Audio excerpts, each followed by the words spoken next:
Opo, at habang tumatagal ay mukhang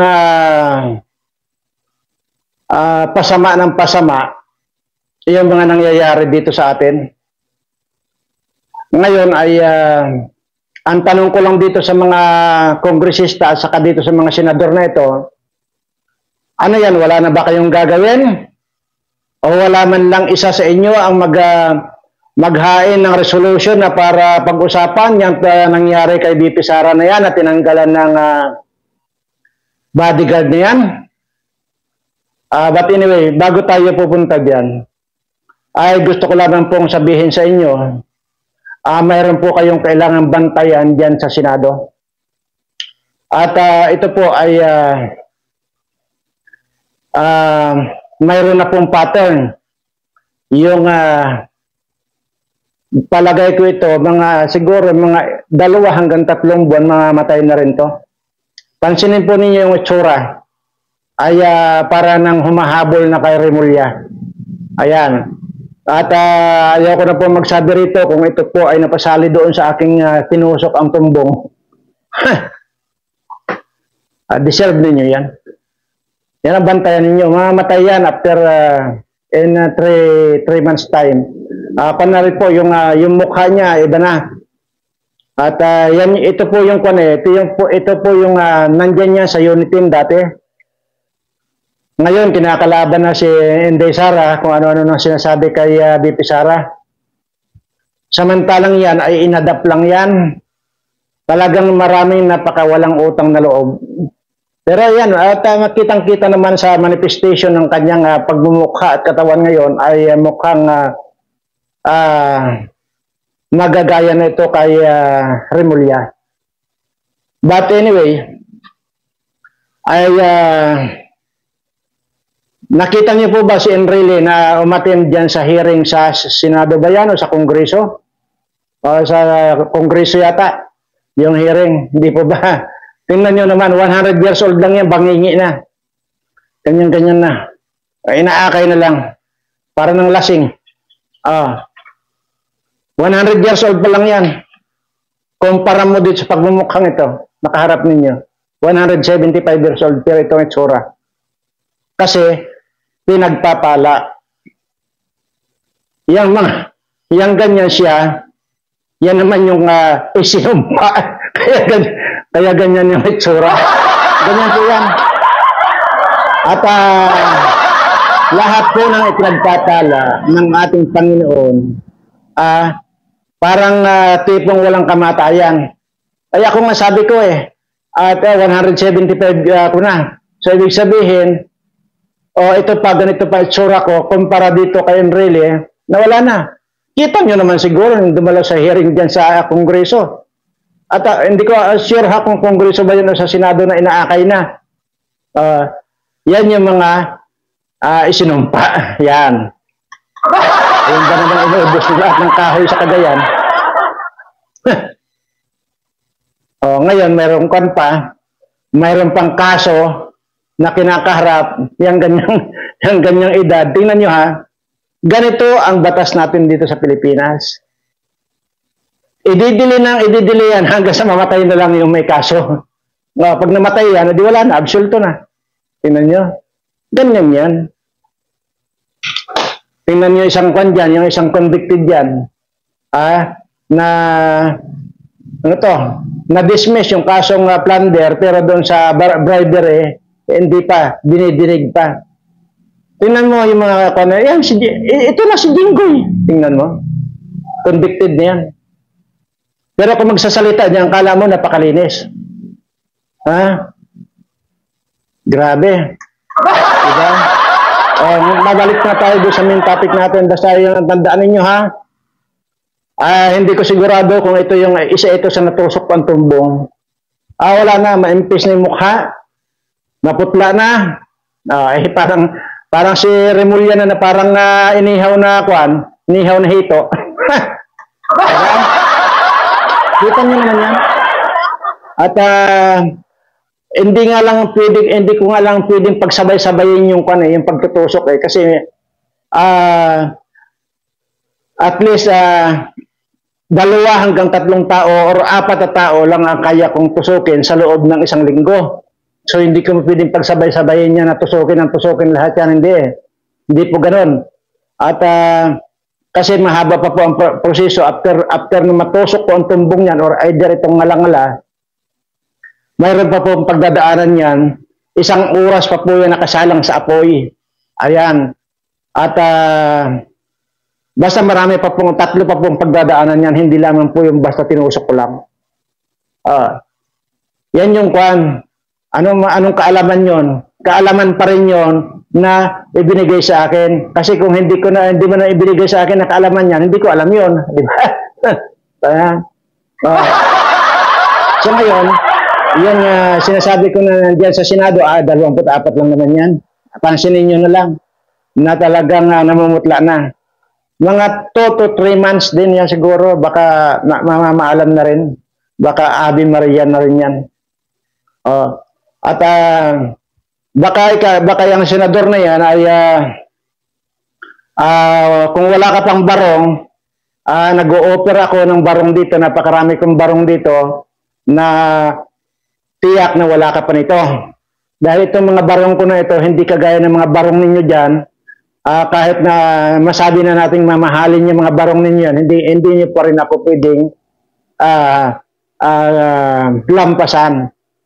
Ganun lang po yun. Kaya pagka namatay ka, gusto mong magsuot ng barong na ito, mga kagaya nito na talagang nasasabi kong wala sa presyo dito sa atin, ay magpasabi ka lang at bibigyan kita ng barong para bago ka man lang ilagay sa kahon ay maging maganda yung barong mo at maging mamahalin yung barong mo. At yan ang pwede kong i-offer. Dahil sa totoo lang, kayong mga klaseng mga tao kayo dyan, na nandyan, wala kayong tagang kakwenta-kwenta. Maniwala kayo sa akin. Kaya ang deserve ninyo na ipagdasal kayong mamatay na lang kayong lahat. Ayan ang totoo dyan. Anyway, pupunta na po tayo sa main topic natin. At pipilitin ko pong wag magbiro ngayon dahil baka mapanood na naman ako ni Amelita na tanga kung ano-ano naman sasabihin na baka binayaran na ako. So, kung pwedeng iwasan ko na muna yung magbiro. Pero hindi ko sigurado baka mamaya nakapagbitaw din ako ng biro dito. Ang problema kung alam dito ngayon ay baka hindi magets ni Amelita na pagka kasi mga ganitong tanga, yan si Amelita, nanakbo ka ng katangahan yan, ay hindi natin sigurado kung magigets niya. So hindi ko rin sigurado kung magbibitaw pa ba ako ng mga joke dito. Kasi unang-una, ay ito lamang ang pwede kong maibigay ngayon sa aking mga subscriber, yung mapatawa ko man lang sila. Kasi sinasabi nila, feeling nila mga bata sila pagka napapatawa ko sila, ayan. So, sige. Ito na po yung main topic natin at yun nga po yung tanong ko dito sa mga congressman at sa mga senador na ito. Wala na ba kayo kahit na isa ang tumayo na maghain ng resolution na para pag-usapan yung mangyari dito kay BP Sara na tinanggalan ng bodyguard? Ayan. Yan po ang tanong ko sa inyong mga honghang kayong mga kongresista at mga senador. Kung ano-ano yung mga pinag-hearing ninyo ng AW legislation, ito ang maliwanag na i-hearing ninyo, ito maliwanag na in aid of legislation. Dahil sa kasaysayan, kung ilang taon na ang Pilipinas na ipinanganak ang judicial system natin, na sinusunod natin na mga konstitusyon na yan, ay ngayon lang po nangyari na ang isang PNP chief ay babawi ng kanyang bodyguard ng isang ihinalal ng bayan na vice presidente. Ay kung totoosin nga po, mas ito ang protektahan kasi ito mas maraming boto kaysa dito sa presidenteng bangag na ito. Hindi po ba? So yun ang in aid of legislation ay hearing ninyo. Dahil ang gusto ko sanang mangyari ngayon, sana ma-pick up ninyo, mga tanga kayo, na magpasa kayo ng batas, yung wala ng bawian, at magkukanyan yung maglalas yan in 50 years bago pa lang kung pwedeng palitan ang provision yan, palitan in 50 years.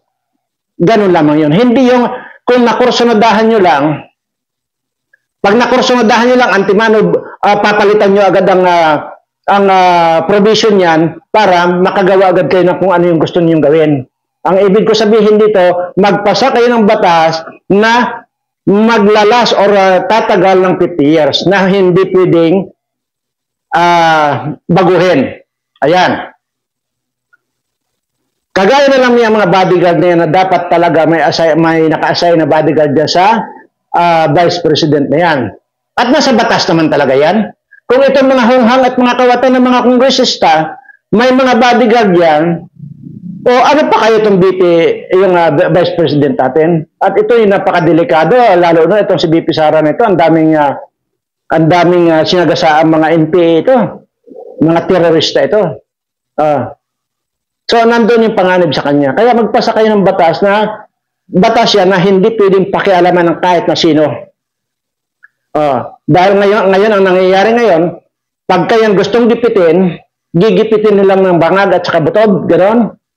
Putang ina, ano klase kayo, mga kongresista kayo dyan, at mga senador kayo, napaka-inutil ninyo. Nag-observe lang ako, pero walang gumagawa niyan, walang kwan dyan.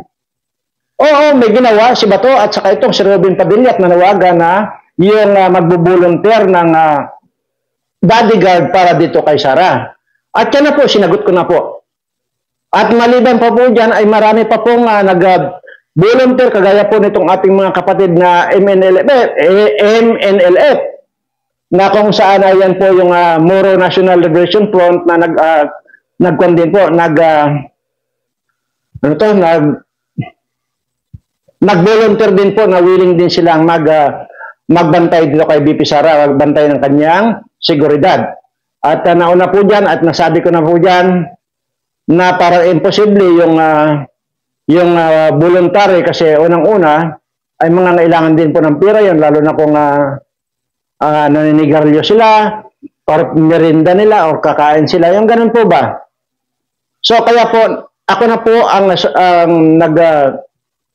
nag-offer na po ako na ako na po ang sasagot doon sa 75 na bodyguard na ipapalit lang doon sa binawi nitong si Ungas na patrolman na sino yung hayop na yan. Yun, sasagutin ko na po yun. Maging yung kanilang, hindi man matawag na sweldo kasi 700 lang naman po ang pwede kong i-offer bawat isa. So sabihin nating allowance, yung 700 a day bawat isang ma-hire.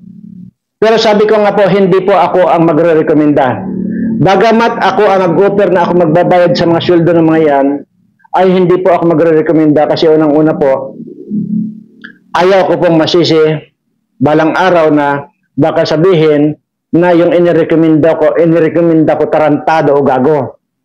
Ano? So, siguro bahala talaga dyan. Ang bahala dyan talaga si Bato de la Rosa, makipag-ugnayan sila ni BP Sara kung sino talaga yung mga i-hire na mga bodyguard, halimbawa. Ako po, ang papel ko lang po dyan ay sasagutin ko lang po yung allowance or sweldo na 700 bawat isang tao. Yan. Ngayon, habang patagal ng patagal itong ating sitwasyon na ito, ay parang baka ito ay hindi naman kaya magkaroon ng magbabaha ng kwan dito sa atin.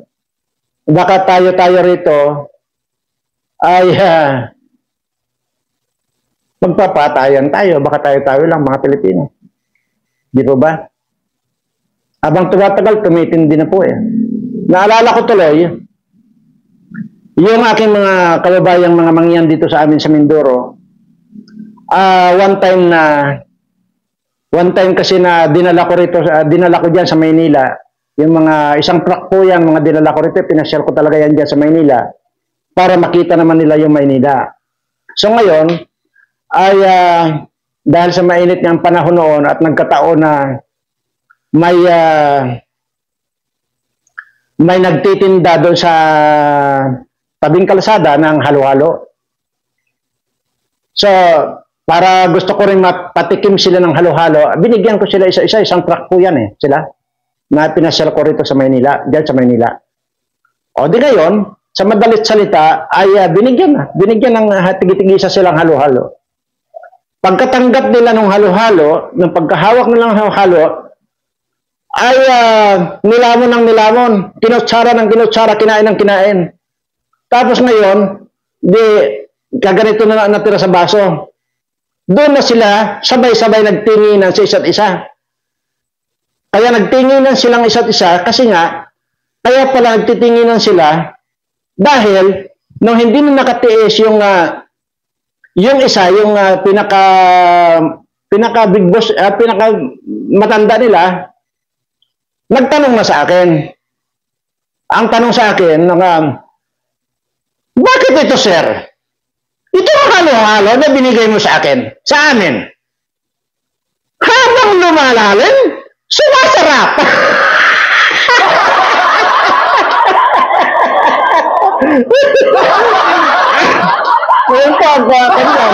So, ngayon, ay paano habang lumalalim, sumasarap, ay hindi naman nila hinalo. Ay yung diba po, ang halo-halo nandun sa ilalim ng asukal, kaya po hahalo-haloin. Ay hindi naman nila hinalo, nilantakan ng kain, tapos ng palalim, tumatamis. Kaya ang sinasabi, ang tanong, bakit ito, sir? Habang lumalalim, sumasarap.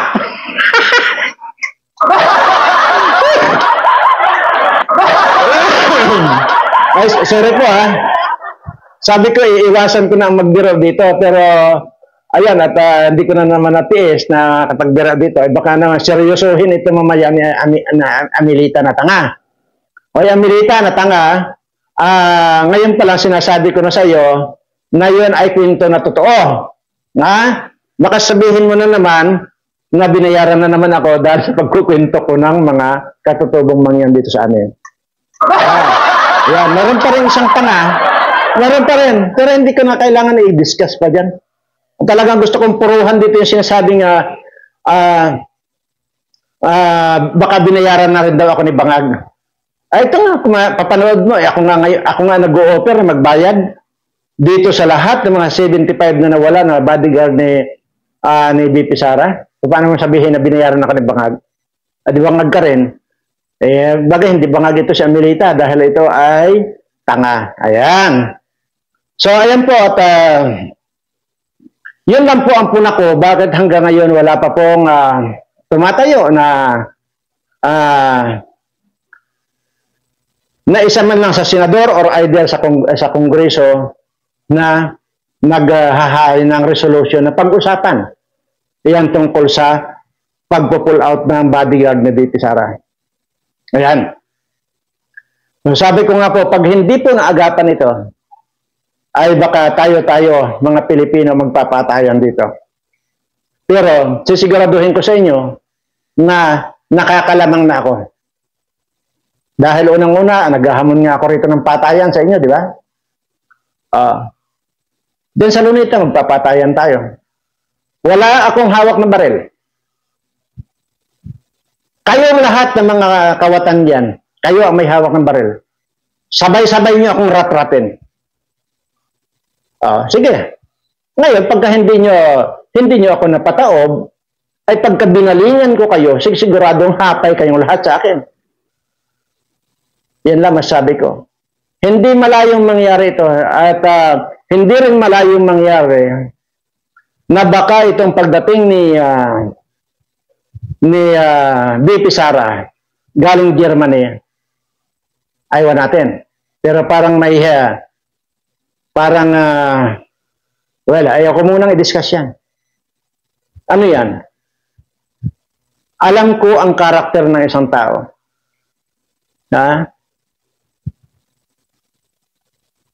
Tama, mabait na kung sa mabait.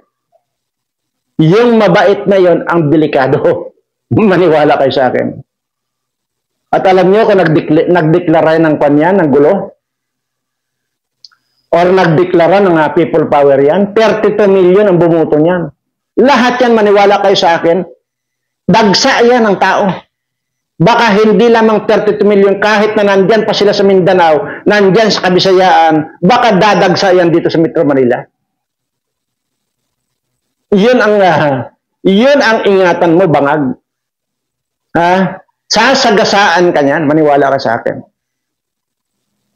Ang pangkon dyan, medyo pa iwas-iwasan mo yung asawa mong butod, pagka yan ay natapak-tapakan ng mga supporter na Inday Sara, baka sabog-sabog ang bitukan yan. Baka na naman sabihin na naman ni Amelita, nagbabanta ako rito ng kuhan. Pagka sinabi ko sabog-sabog, baka sabihin na naman may bomba. Kasi nga, tanga nga itong Amelita na ito. Sinasabi kong baka sabog-sabog yan kasi sa dami ng mga taong tatapak dyan sa butod, ditong si butod, ay sabog-sabog ang bitukan yan. Diba? Huwag kayong pakakasiguro.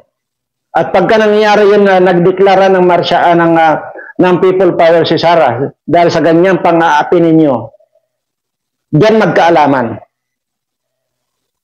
At dito pa lang hindi nyo napansin, dito pa lang sa pagbabawi nyo ng bodyguard niyan, hindi nyo napansin, kabi-kabila yung nag-o-offer ng mga kababayan natin na magbubuluntaryong magbantay sa kay BP Sara. Diyan pa lang. How much more pag yan ay pinag-init niya ang ulo niyan, ay mainit ang ulo niyan.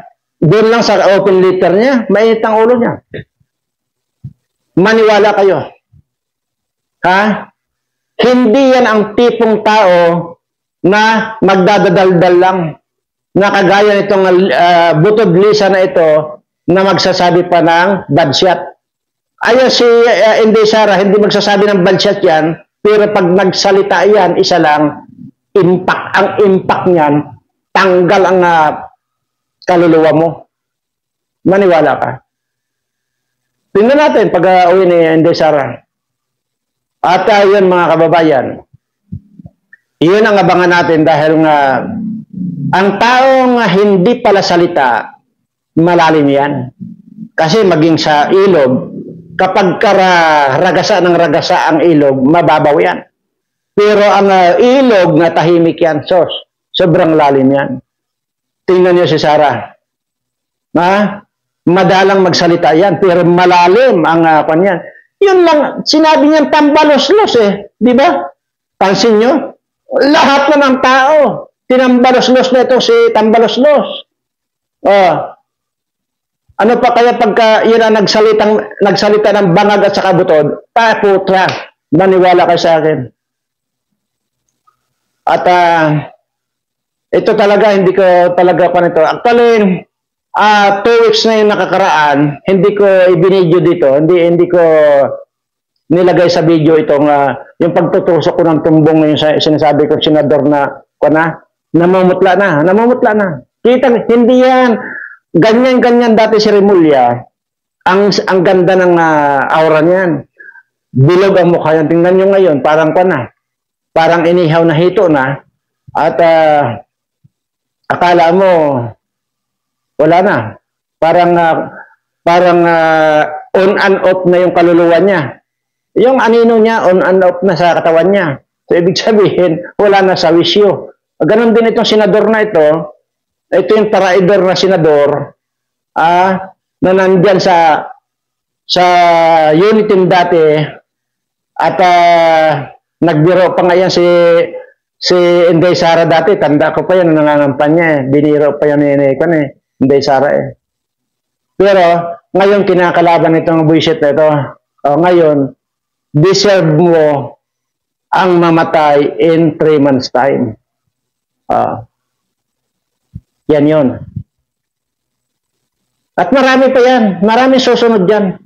Sunod yan.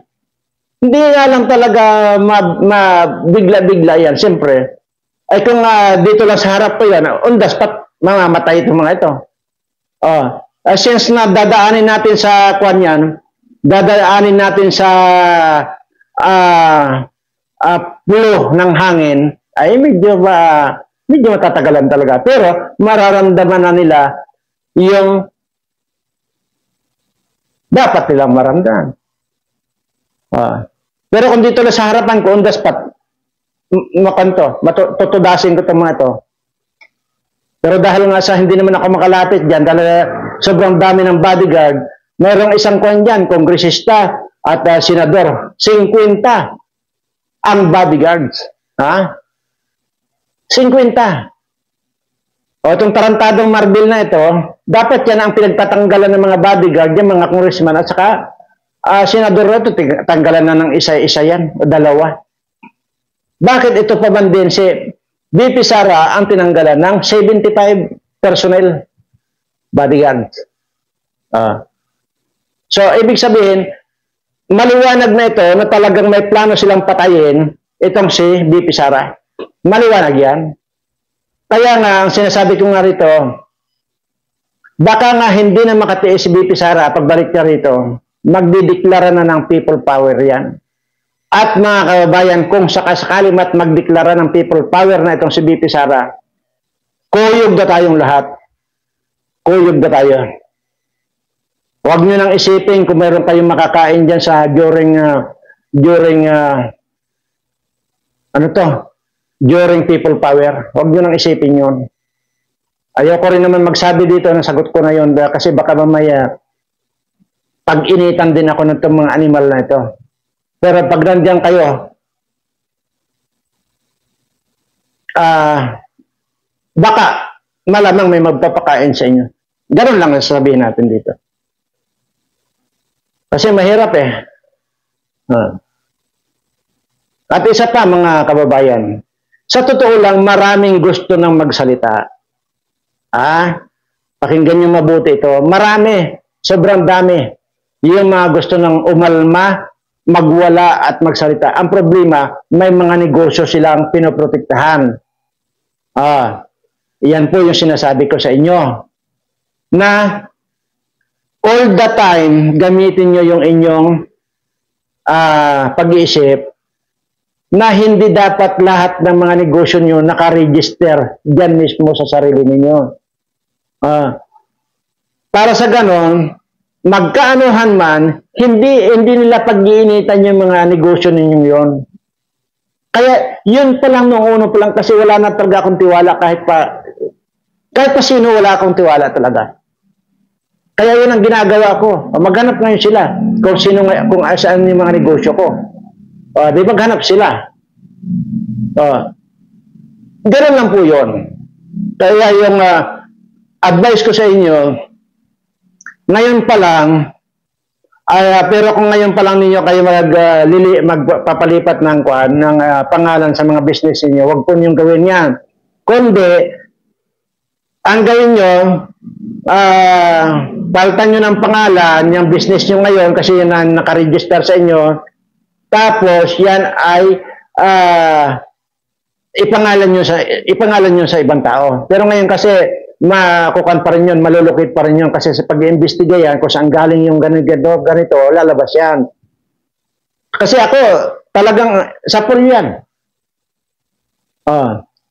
Ngayon, kung mayroon man nakaregister ngayon na business ko, yung mga kunwari business lang, pipitsugin, kumbaga, para wala silang hahabulin sa akin kung sakasakali. Di habulin nila. Sige. Ganun lang yun. Yan lang may i-advise ko sa inyo. Kaya tuloy, nagiging tikom yung bibig ninyong magsalita kasi nga, may tali ang bunganga ninyo dahil dyan sa mga pinoprotektahan yung mga business na yan. Kaya po, ngayon pa lang, pag-aralan nyo na ito, sinasabi ko, dahil hindi rin kayo sigurado sa mga susunod pang mga panahon, baka mayroon pang mas masahol ang pag-uugali dito sa bangag na ito. Baka hindi lang Coca-Cola ang sisingutin nito, baka pati ikwan yan, baka pati buong bundok ng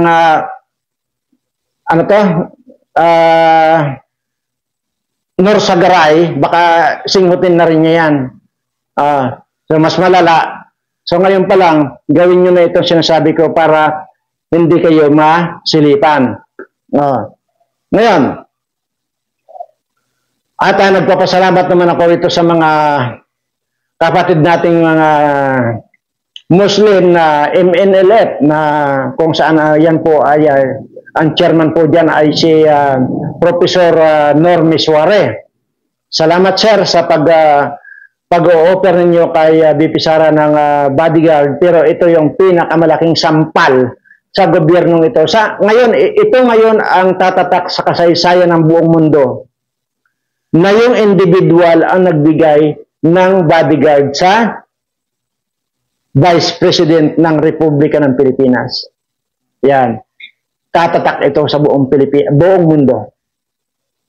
At lalo na, kung itong lahat ng mga nag-offer, kagaya ko nag-offer, ako na ang magbabayad, halimbawa ng mga sweldo ng mga yan, tatatak ito sa buong mundo. Sa kasaysayan ng Pilipinas, or kahit sa buong mundo, wala kayong makikitang ganito na civilian or individual ang magbibigay protekta sa hinalal ng bayan na Vice President at magiging sampal ito sa kapulisan. Baka nga mamaya, ang mangyayari pa nito, pagka yan ay pinayagan ng pinayagan yan, baka mamaya wala nang kanya. Wala nang malulusaw na yung mga pulis na yan. Ang kuka na lang dyan, ang mga mayagpag ngayon, MNLF, MILF, at Birana Group, ang kuka na dyan. Wala na itong mga kapulisan. Yan kaya yung mga katangahan ninyo, ngayon pala mag-isip-isip na kayo. Dahil hindi niyo alam kung ano yung pwedeng mangyari sa mga darating na araw. Anyway, maraming salamat po muli doon sa kagaya nito. Yung sinasabi ko kanina na habang tumatagal, palala ang sitwasyon. Na walang kasing tulad itong sinabi ko na nagbigay ako ng halo-halo dito sa mga katutubo kong mga mangyan dito sa Mindoro, ay baka ganyan ang mangyayari sa atin habang tumatagal, baka patindi ng patindi at baka sumabog tayo lahat dito. Yan ang pakatandaan ninyo. Sa lahat po ng mga hindi pa nakapag-subscribe, pindutin nyo na po yung subscribe dahil ang sinasabi ko po, ang challenge ko po sa inyo. Kapag na-reach ko po yung certain numbers ng subscriber ko, mayroon pong mangyayari.